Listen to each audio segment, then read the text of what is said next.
kaiju fans, I'm Kirai Kino, and today we'll be covering the two titular guardian monsters from GMK, Mothra and King Ghidorah.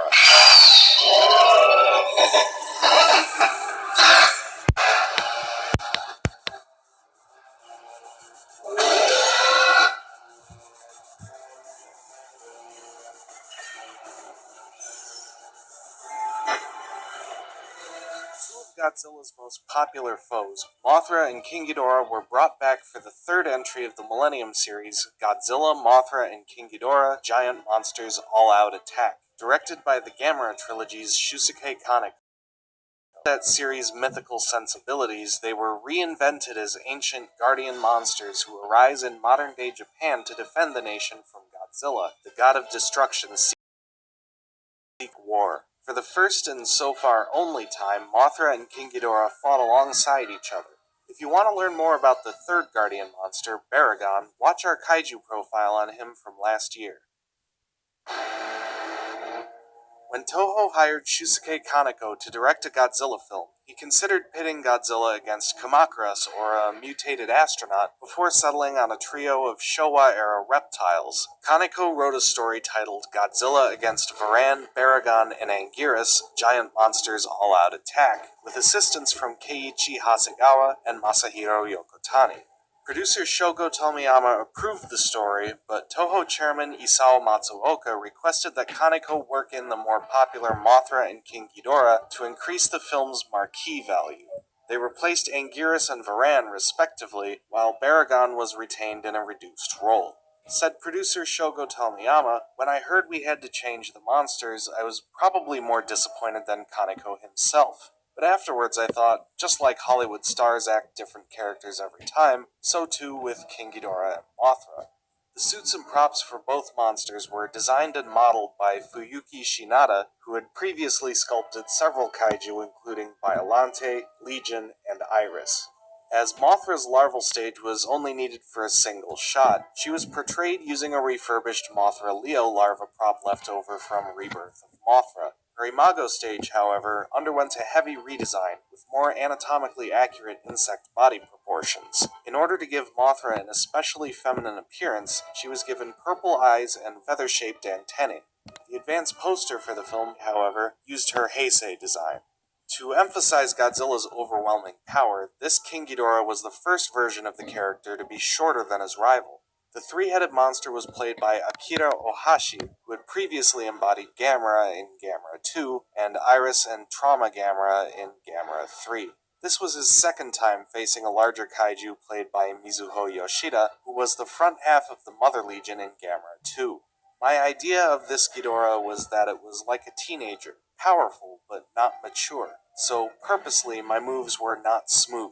When it threw a punch, rather than go right away, I added some movement first. Shinada designed King Ghidorah with larger wings relative to his body, with visible claws on them. While in the past, King Ghidorah's wings were always fully extended, this version's wings were initially undeveloped and kept folded at his sides. His feet were modeled after birds, with 3 clawed digits in front and a single, smaller one on his heels. Disappointed that Varan, his all-time favorite monster, wouldn't be in the film, Shinada compensated by sculpting Varan-esque facial fins onto King Ghidorah's heads. 2 sets of left and right necks were created for the suit and used depending on the scene. Longer necks were operated by wires, while Ohashi operated a shorter pair with his arms. For the scene where King Ghidorah is discovered sleeping in ice underground in Aokigahara, large models of his necks were created. Both Mothra and King Ghidorah were portrayed in some shots using computer-generated imagery. Examples include Mothra intercepting a blast of Godzilla's atomic breath, and Ghidorah taking flight after Mothra's energy revives him.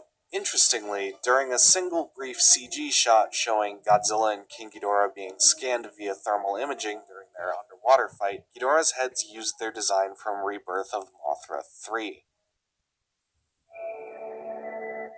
Sensing that Godzilla was about to return to Japan to seek vengeance for the souls lost at the hands of the Imperial Japanese military during the Second World War, the ghost of Professor Hirotoshi Isayama began trying to awaken the 3 guardian monsters to stop him. These monsters were slain by ancient Japanese warriors, who laid the beasts to rest and prayed for their souls to one day return to save the nation in its time of need. Isayama destroyed ancient stone statues which contained the souls of Japan's honorable dead, releasing the souls so that they flowed into the monsters to empower and awaken them. A motorcycle gang casually destroyed one of the statues, awakening Baragon, the god of the earth. A group of college students vacationing at Lake Ikeda awakened the god of the sea, Mothra, by moving one of the statues in their attempt to drown a dog who was irritating them. Mothra's larval stage arose from the lake, rescuing the dog and drowning the youths and wrapping their bodies in a cocoon. Isayama was caught destroying the artifacts by police and arrested before he could finish his work and awaken the last guardian, Ghidorah, the god of the sky.